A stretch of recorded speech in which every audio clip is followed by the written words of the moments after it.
Love letters. And this is how the story goes, Fado. This is how the story goes.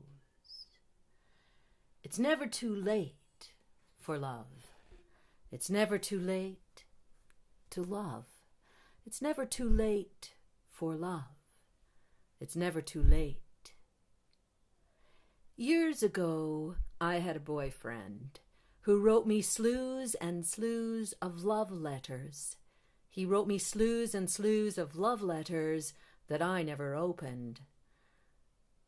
I was too busy for love. So I never opened his love letters, and I threw his slews and slews of love letters into an old shoebox which I labeled Later.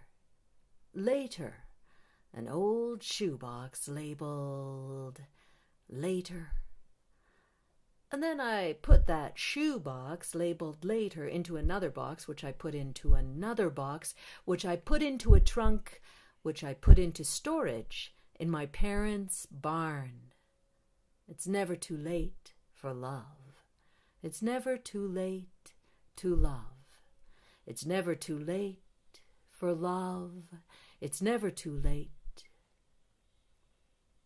30 years passed. I moved back to Calgary, and my mom said, "Get your shit out of our barn." So I did, and I opened the trunk, and inside the trunk I found a box inside, another box inside, a tattered old shoebox labeled Later. Later, an old shoebox labeled Later. And I remembered Later, and I thought, now is later. And I opened the shoebox, and I opened my heart, and I opened the letters, and I opened my mind, and I took time. I finally took time for love. Slews and slews of love letters written to me all those years before. I couldn't believe my eyes. I didn't know anyone ever loved me that much. And I thought of all the love in all the shoe boxes and such. So I looked up my old boyfriend on Facebook, and I got his number, and I called him, and I thanked him for his love letters, and we laughed and shared truth, and we promised to get together in the summer for old time's sake, for old time's sake. It's never too late for love.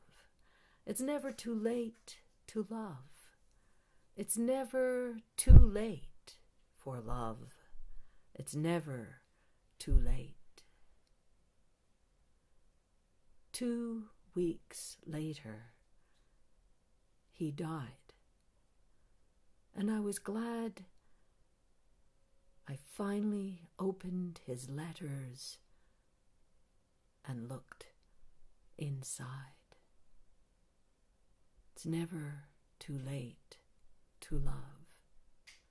It's never too late for love. It's never too late to love.